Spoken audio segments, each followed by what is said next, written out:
preachers from the pulpit got pulled into believing that they were called to do the same thing that that preacher or bishop or whoever was doing, and then they get to do it, and they do it from their heart. It is later on when they get into the inner workings of what goes on behind closed doors in the back room, and the conversations and the humanity and lack of divinity of those men and women of the so-called cloth. It is then that they see the hypocrisy, and I'm speaking from experience, then that you see the hypocrisy of what's really going on, and you got to question whether any of this ish was true, because they're just out there doing this thing, but they're living a whole different lifestyle. So in defense of the ones who went in with their heart and soul in it, and didn't know that it was what it is, then I'm saying all don't know. But what I do have a problem with those who, once you find out, that they continue to perpetuate that. Well, one of the things about those who go through the seminary that know, and those who come in as they call those hands-on preachers. They was taught hands-on by somebody in the church that helped them to learn how to basically run the church. Those are not as responsible as the ones who go read it in its original language, understand that it don't say what they're telling you to say. Absolutely. It's a writing by Khalil Gibran called John the Madman that expresses the sentiment of you telling these people lies. I'm going to tell them what's really in the book, right? There's so much stuff in the Bible that you can use it for any form of manipulation you choose to, if the people don't understand their own spiritual development.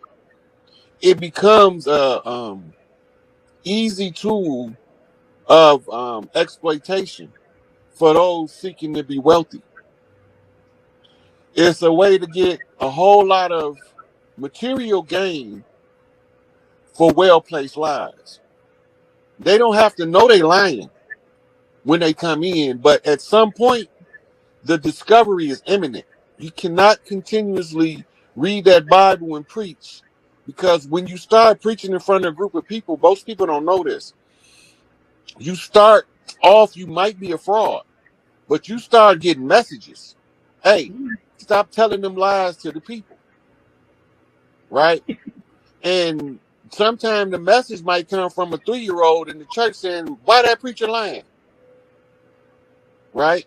I know when I was 6 years old, I knew they was lying because I asked my mama and got my shoulder ringed off. She wasn't mad at me for saying it. She was mad at me for saying it in church. Mama, why that man up there telling that lie? I was in Grand Rapids. We was living in Grand Rapids at the time, Grand Rapids, Michigan. I was Pastor Abney preaching. And he was going over the standard Jesus script. And this was my first time really, really, really listening as a child to somebody tell the Jesus story.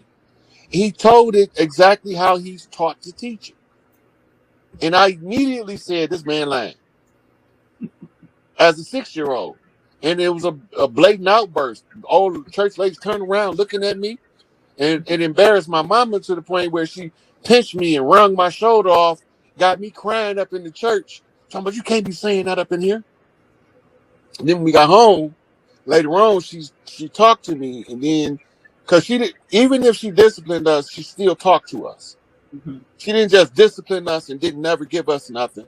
She gave us a lot of wisdom, even though she did spare the rod, spoil the child. I don't think she gave me enough ass whoopings. Whereas some of my siblings might feel like they got too many. Right? But when Where I look did at you fall in the, are you youngest, oldest, middle? I'm the 7th child. And Of how many? it was originally 10 of us. It's 8 of us left. Okay. Yeah. So I'll be number 7.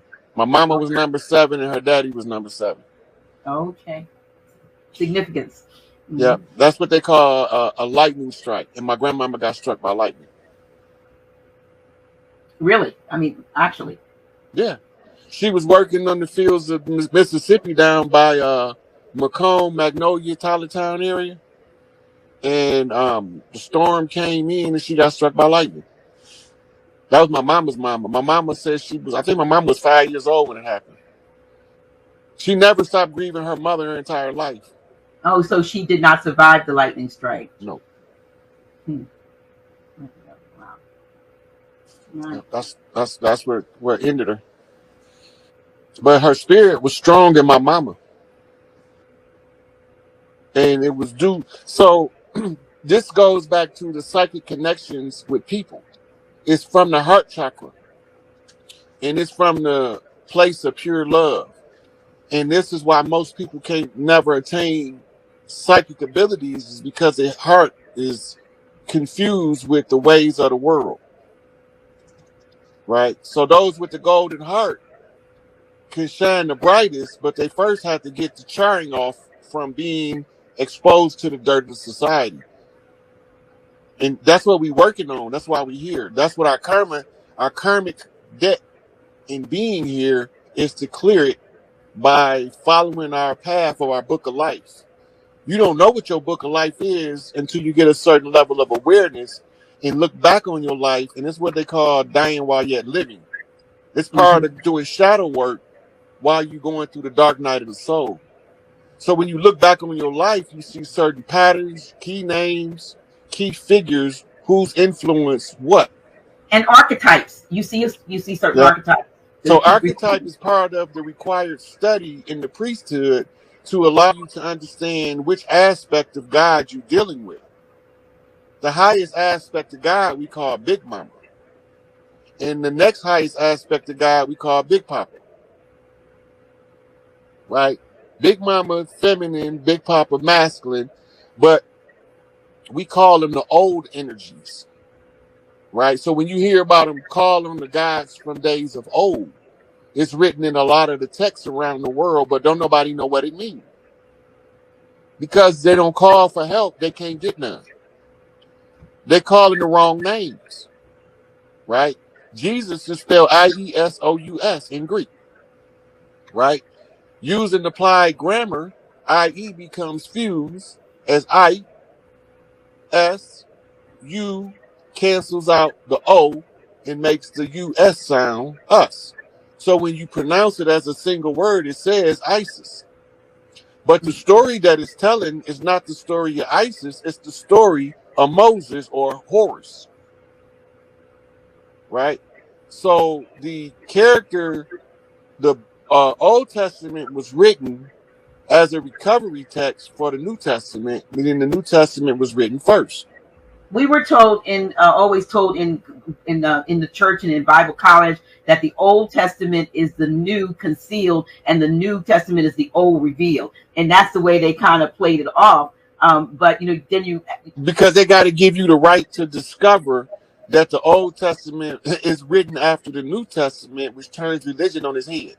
And we were also taught that there were 400 silent years between the ending of the old and book of Malachi and the beginning of the new, and that in those 4 years God was silent. What we do know now, those who study, is that those are years of I guess sort of reconstruction, which ended up being a Renaissance afterward. That was when they were the Piso family and the ones that were so the misunderstanding comes in. The ones that were writing, like you said, the one to try to make the two in agreement. That 400-year period, that nobody could read the so-called Bible because they were putting it together.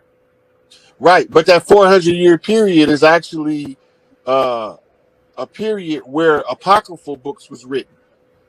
But the seal of David is the 6. Right? So they using both of the symbols. The one represents man, one represents woman. Right? So you have to find the balance between the two. Unless you turn out to be a sissy. Not meaning homosexual, a sissy as in you can't control your emotions, you can't control your fiery masculine energy. You collapse. It doesn't work for you. Right? You feel more comfortable being told what to do than to tell somebody what to do. Right? You undervalue yourself, but you don't know you undervalue yourself because you believe your confidence is high. That's what you call self-delusion. That's what we call shadow work, is facing those types of thinking patterns. Right? So you say, well, if not me, then who? Whatever the problem is, that's the first thing you're supposed to ask. If not me, then who gonna fix it? Right. Right? Most of the time, it ain't gonna be no or who. It's just gonna be you. Because most of the time, it's gonna be your problem. Now, you might want to bring other people in to aid and assist you, but most motherfuckers don't want no parts of your problem. They just want you to fix theirs. Earlier, I asked you, I think, because I asked you two questions. I don't think you touched on the question of Mexico being the most visited country with UFOs. Is there any truth to that statement? Look, they everywhere. I can't say that they're the most visited. They might be the most visible. Yeah. Because the people there kind of like more closer to the earth roots. They not as like fearful energy as the cities. Right. You see, they put us in these cities, concrete jungles, and keep us in a state of fear for primitive responses to the environment. It's a brilliant oppression plan. It's just time for us to break it. The cities are in the wrong structure for mass human interaction because it's designed to create hostilities between people. So you feel as though we should be leaving the cities? You think we should be leaving these cities and moving back to nature? We should be going back to. So it's not practical to say everybody leave the city. It's not going to happen. Right. But what's practical is this: everybody who remain in the city need to be connected to somebody that they can get out of the city for periods of time to reload and to resync with nature. Right? Okay.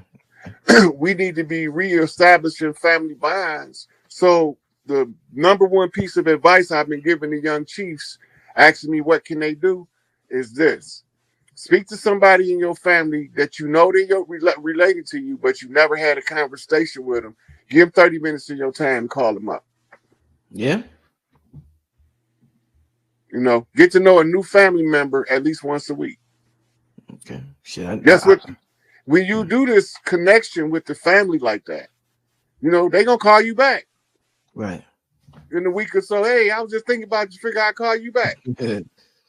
Right? But you becoming a pivotal building block to your family structure being restored. And it's going to go back to a particular matriarch.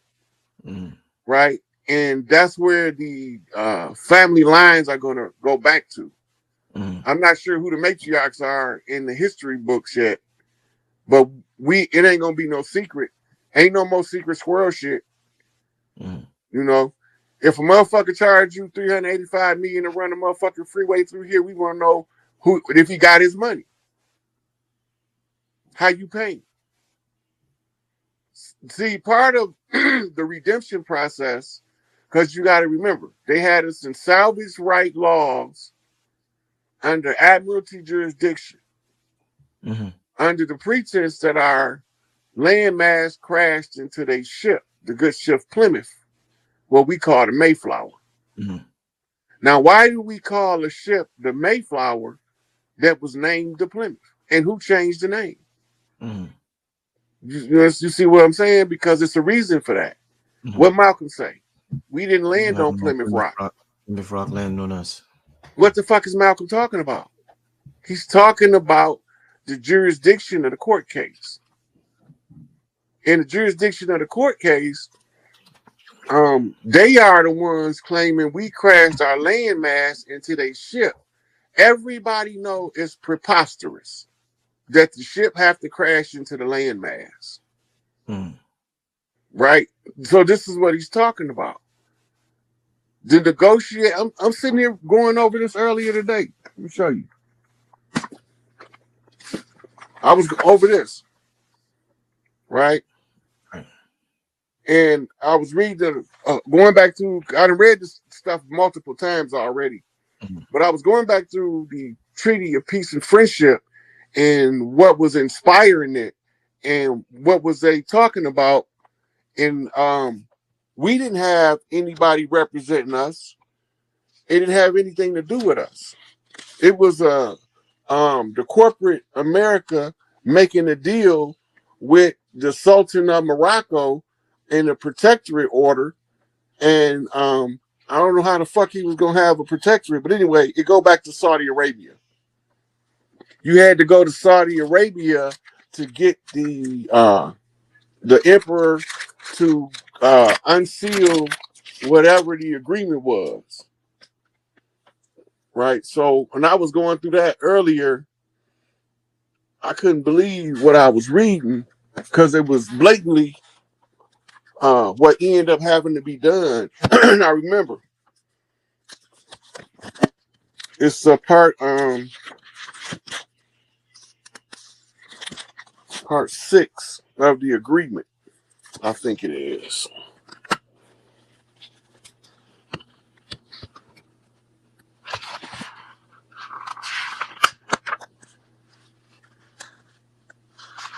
All right, my fault, brother.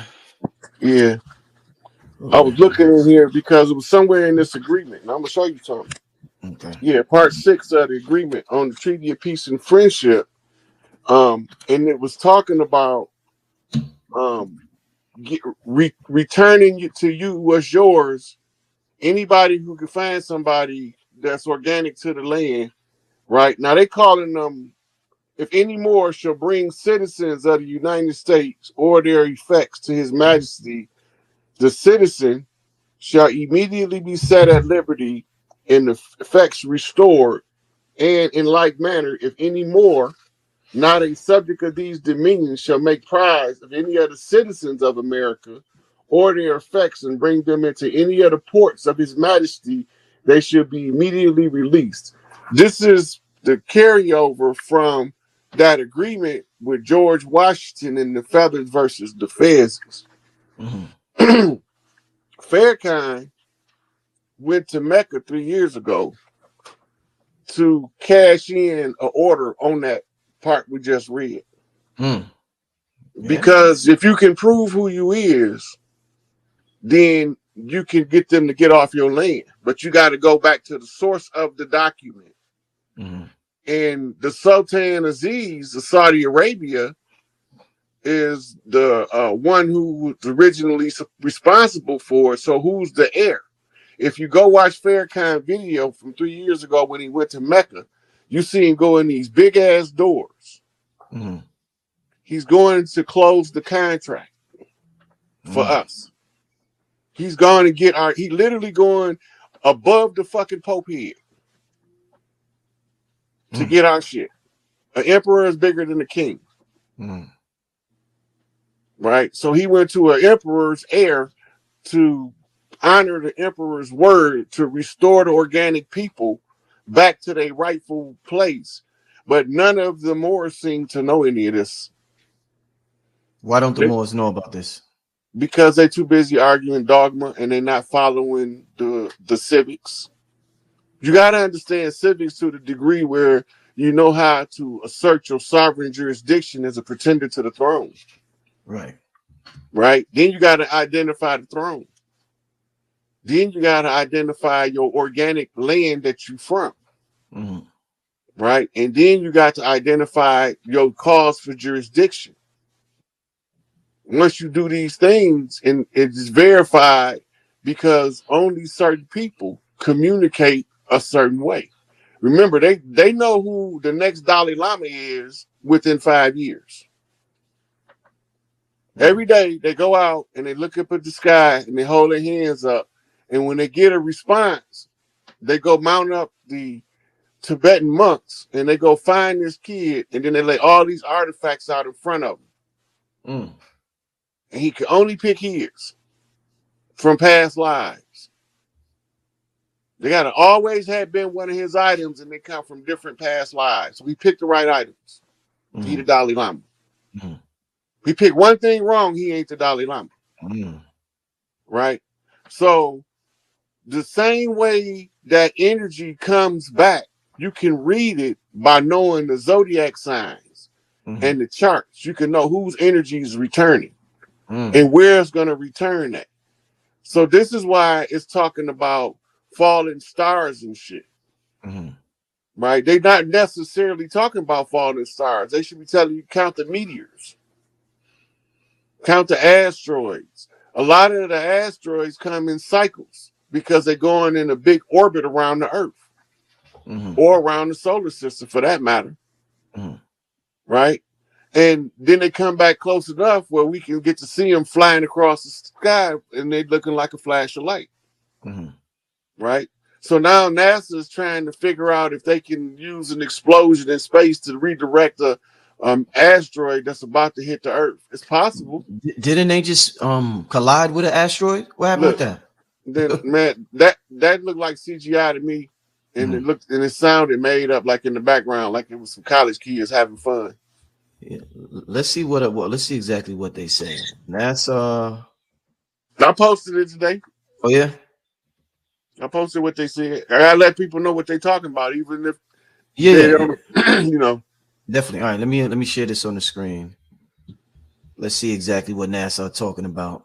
To shoot down extraterrestrial craft. It's you can pull up the Ronald Reagan. He did a speech announcing the launching of Operation Star Wars and what its purpose was. Right? Because he was talking about what if some kind of catastrophe happened where all of humanity had to pull together to fight some entity or being from another world. It was right in the Star Wars speech. Right? So they got these laser defenses and they have used them. And NASA has released various different videos of them trying to shoot craft out of the sky with the Star Wars technology. And that's why I said that other article was on some bullshit. Because I already know they've been using the Star Wars to try to shoot down craft. That's some bullshit. Yeah. They was fighting galactic wars. That shit over with now though. So they have to start leaking that information to soften up the public before they just come out. Donald Trump come on TV and say, yeah, for the last 50 years, we've been fighting these extraterrestrial motherfuckers that look like lizards that be sucking people blood, and they was the power structure we've been fighting the whole time. They're not going to do that. They're going to soft sell it to you and give you a little bit at a time. Fauci was a fraud. Hunter Biden was a crack addicted, corrupt individual who drug his father into dirty businesses practices around the world. They don't want to tell you that shit, but they're going to slow roll it out like that. Wow. Yeah, that's the game. That's the games that they play. That's definitely the games that they play. I mean, you said earlier, all the masters are here right now because it's the end game. We want to see the work that we put in past lives. We want to see it come to fruition. Now, what about all the since the masters is here? Are all the entities from different? Does everybody come down here now? All the grays, the greens, the people David Icke talk about. Is everybody coming down here now? Because it's the final showdown on Earth. And there are going to be some things that don't look like us walking around with us. But by that time, our consciousness will be evolved enough that we be able to see them in their true form. Right now, true form unknown. Right. Everything from fairies and gnomes to giants had to take a human body. Just the rules that we came in under this chapter of human history. It's the great book coming to a close. That's how they call it. The injustice was between Virgo and Scorpio. So they put Libra between Virgo and Scorpio. In ancient times, it was Virgo, Scorpio. Scorpio always served as the protector of the Virgo. Right? So when you bring in the balance back, you have to return the Scorpio and Virgo back to the same page where the energy is what you call the energy lock signature. That's right? Funny. I'm a Virgo and you're a Scorpio. That's funny, man. Yeah, right. And look, and you sitting with your head in the sun. Wow. Right? Yeah. Yeah. And you got the tiger on your cap. No cap. No cap. Ain't that it's funny how it lines up, huh? Yeah. And the alignment shows the singularity. Mm. The tiger represents the ancient Arabic nobles of the mystic shrine, and we've been talking about Farrakhan making pilgrimage to go over there to cash in that check. Mm. Right? to get us restored back to the land. To tell these motherfuckers that Tahuti back on the land. That's what he went to go tell them. Right? And he took a little book in his hand. I got the copy because I wrote the original. And so when he went over there and they was fucked up. So when he came back, he started making phone calls and making shit happen on the background. All of the chiefs that's been waiting, he's been putting them on alert. As soon as he get across to the people that this shit is a rap, to the level that the people can grasp that this shit is a rap, right? Then that's when we gonna blow the lid off this bitch. They gotta understand it to because what they was doing is trauma binding people. And it's giving the world Stockholm syndrome. Right? And all of this trauma binding been coming up in the families as family quarrels. It ain't your family member that's really the problem. It's really somebody that's trying to put a wedge in the family. That one of y'all not honoring the respectful family bond. So y'all not gonna get along until both people bump straight. Right? So when the turnaround is when the mental acumen start to rise because people want to know, well, I want to know more about my relatives. Like I'm gonna call some of my cousins I ain't never talked to, some of my great aunties and uncles that's 90 years old that's about to croak and get some of that family history before they slip up out of here. Right. Because they finna force a lot of elders out by rolling blackouts. That's their signals. They already told us they're gonna do it. We think they bluffing until they do it. They ain't bluffing. This is a spade game. This is the last hand. Who got the joker? Let's Where did they get a load of me? Man, woo. This has been a powerful show, y'all. Shout out to everybody in the building. We got 4,500 people in here. We got a packed house in here. I want so many of y'all. I want to get to some questions before we get out of here. So at this time, give me some questions for the brother Rod Hayes. I seen somebody earlier ask about. Hold up, let me put your cash app. Right. Hey, somebody said the Joker, aka Baron Samadi. That's the Lord that my big mama called me when I was a baby. Oh yeah. Let me put the brother Rod Hayes cash app on the screen. Somebody asked earlier. $ SikApe, SIK capital APE. Yeah. So if you would like to support this brother, we got a packed house. So make sure y'all show this brother love with all this research this brother out here doing. We're gonna get to some Q&A. All right. I see y'all started posting questions. Oh man, this was a great show. Y'all, this is a great show, right, y'all? Man, this is powerful. Let's Let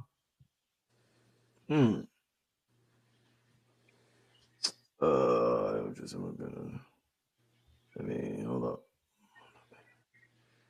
Oh, I just seen a question. I'm trying to get to it. The chat moving fast.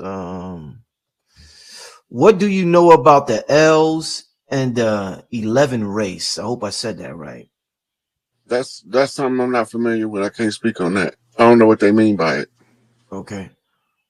Somebody said, what we doing about the banks closing on October 1st? Look, whether they close or not, I don't know, but I know the Pope got that deadline for the Vatican money, and that's probably going to negatively affect you. I told everybody to prep. You know, I've been screaming it for 2 years now, 3 years now. You know, and everything that I be saying, when I be saying get ready for this, I told them they're gonna lock us down with this pandemic that's coming in 6 months. 6 months later, we locked down and people texting me talking about you right. I don't want to hear that shit. You ain't prepared. If I'm right, you should have been prepared.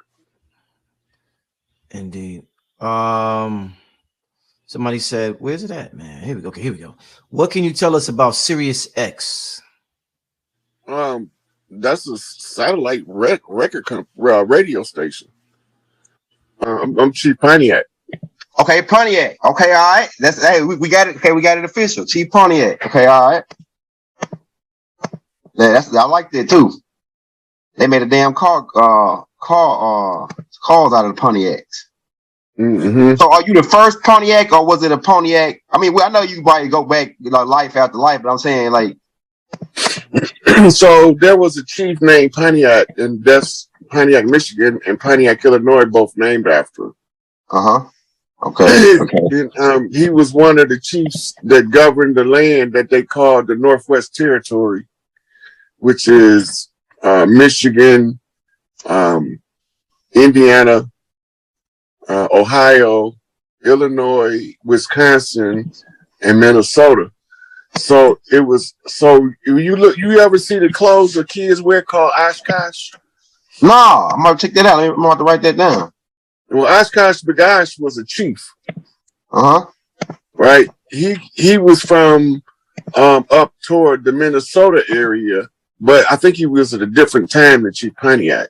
But then you had then you had Tecumseh, who was a chief in his area was like the Indiana going into Ohio, like that. And then it was a lot of chiefs came out of that area, and they all had different functions, different purposes. Chief Pontiac was the one who fought the French in Fort Detroit. Okay.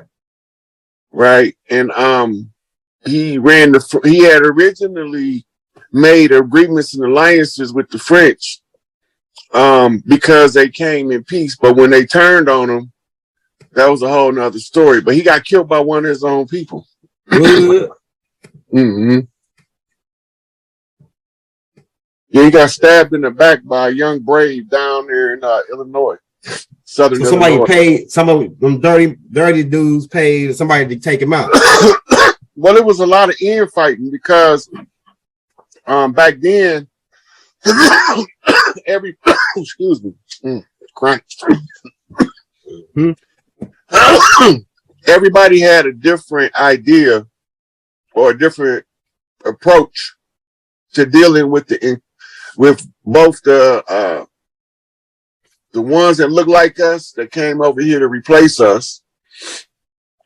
They had different ideas about how to redeem the land from the military actions that was taking place. We in martial law. We always been in martial law ever since General George Washington, who was a general before there was an America. Go ahead. So General George Washington is the one who negotiated what we know today as the Paris Accord or peace and the Treaty of Peace and Friendship. But back then, these corporations we talk about, these is not landmass governments. They all of them are under charters from either the Pope or the Queen of England at that time, or the King of Spain. So Spain held the rule over Morocco as they were exiting out. This is what sparked the Spanish Inquisition. Right? And this was the grand hurrah for ousting the Etruscans from Europe, who we call Moors. They weren't Moors yet. Right? So when they were exiled from Europe, they went back to Al-Maghrib. So over here, we was trying to figure out what really was going on. How do we deal with these people? What level is they coming? Because they hitting us with hostile takeovers of Big Mama House, turning them into POW camps. They capturing our people, holding them hostage and ransoming off as to their own people. They selling them back to their own people. A lot of us was bought from them by pale faces, especially the Irish, because the Irish was first, they first whooping child, so to speak. And a lot of people don't know, but it was some chocolate people that came from Ireland, right? And they settled in what's modern day Nova Scotia. And I read about that. Go ahead. In the Book of Silks. Go ahead. Right. So when they settled over there, they was trying to escape the Moorish persecution of the priests that was educating the people of Europe from Greece. So the Etruscans rise up to take control of Europe by way of Rome, but they have to conquer Greece first. The priests in Greece, when we know about Socrates and Aristotle and all of them, but before them, right? The first university was set up on the Isle of Crete. Crete is a little island off the coast of Greece, and it's in the Mediterranean. Okay, so when they settled the island of Crete, there was a group of women called Sibyls. The Sibyls that broke off from Egypt to establish the Gorgon priests in Greece, or what they call Sibyls. Okay, so they come straight out of the house of Big Mama to go and do the work in Greece.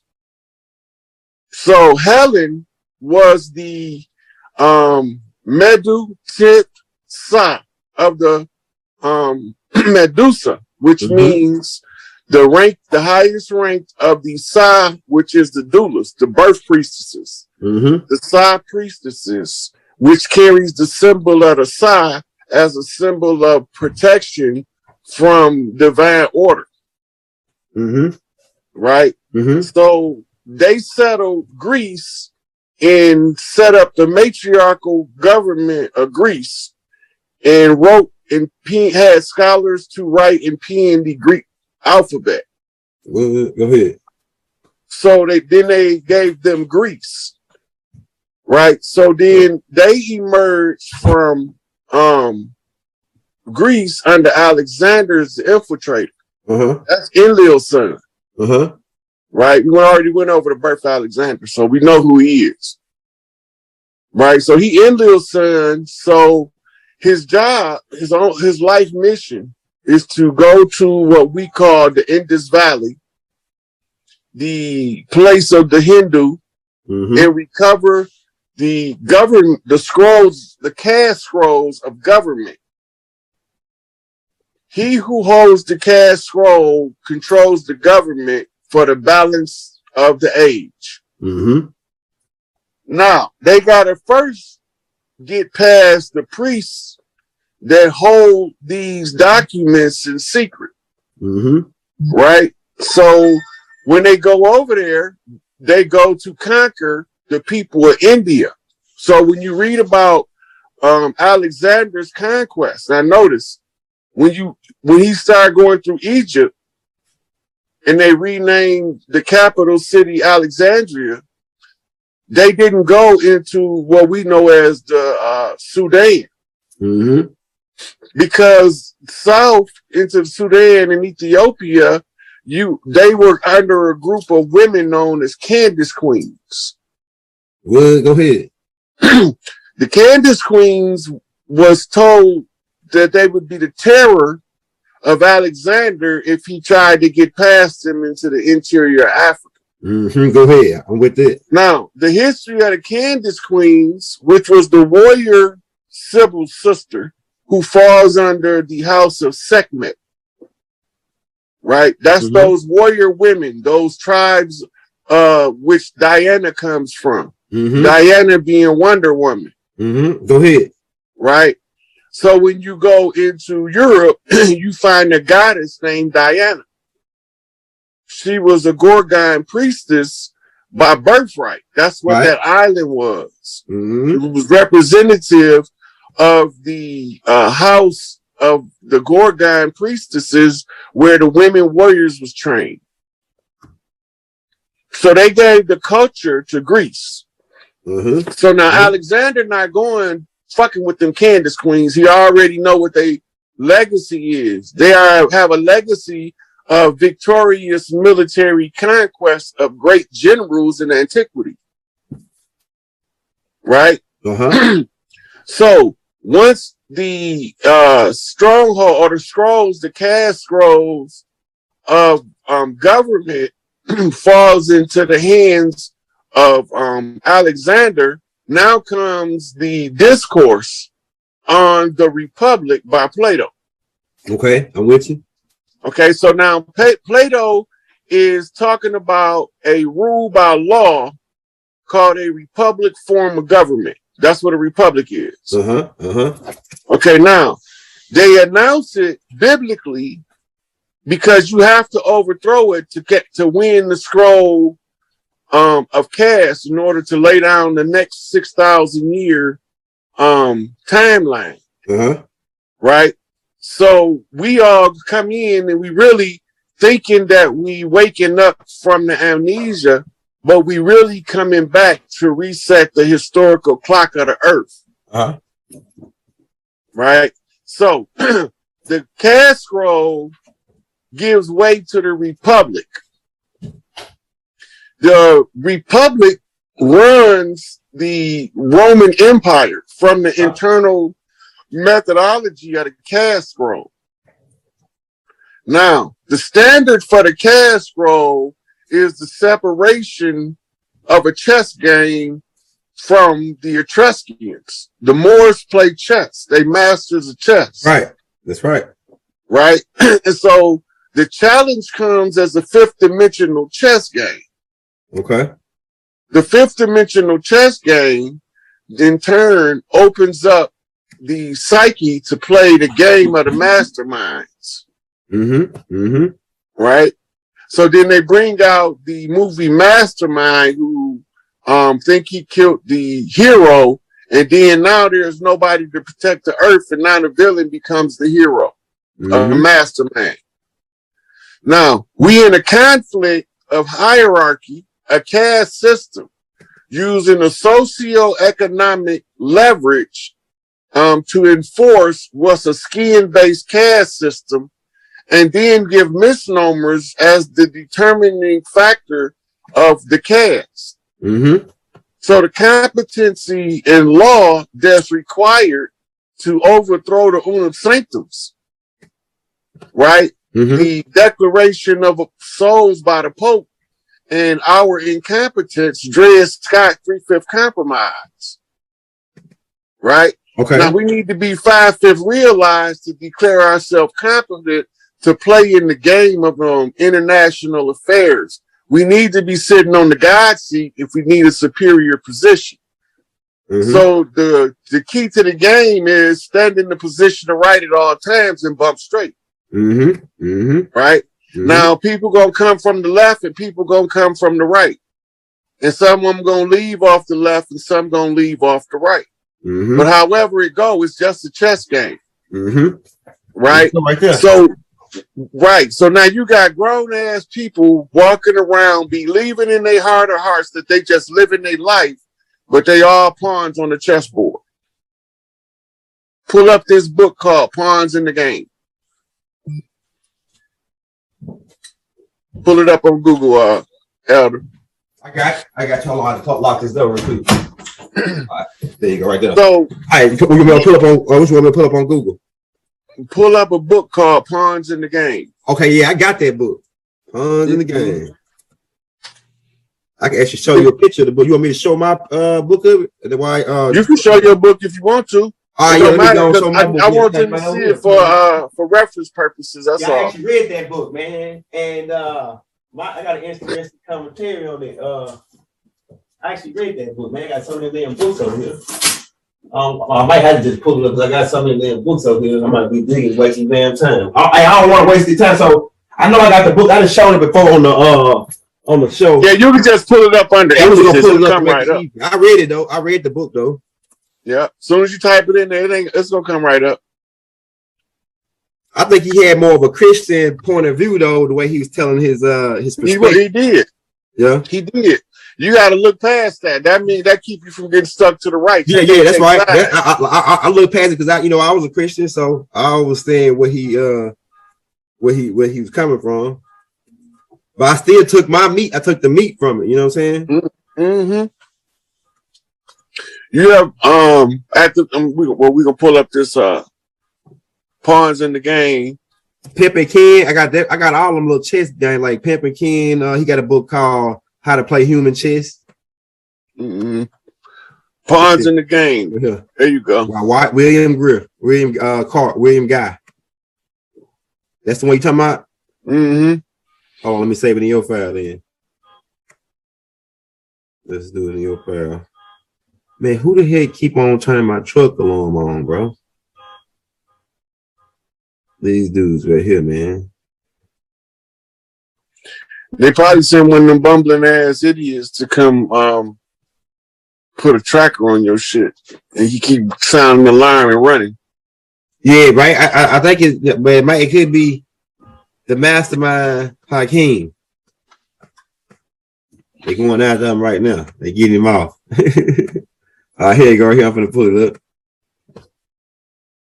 Hey, baby, you got him off my truck, man. He blowing my shit up, man. Dude, right here, he like hearing that alarm go off. You know what I mean? Mm-hmm. We just pulled it up, man. Like, hold up. Let me blow it up for him, though. William Guy, Pawns in the Game. I just saved it in that folder. That's while you on there too, pull up a board game called Mastermind. All right, board game. Let me go and say that in there. Board game.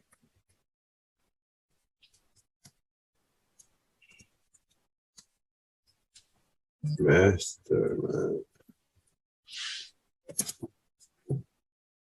All right, right here. Oh yeah, I used to. I never did like this game. Well, I ain't on. I think I remember playing it as a kid, but it wasn't no game that I was. We probably just didn't know how it worked. It just looked weird to me. Some Chinese game or something. 34. All right, what else you want to pull up while we up in here? I'm plotting the path of information. Yeah, I can't even remember how to play this game. I remember this game though when I was a kid. Right. So it's counting balls, the little balls. It's a counting game. Uh-huh. All right. Then pull up one called Plutocracy. Plutocracy. Board game called Plutocracy.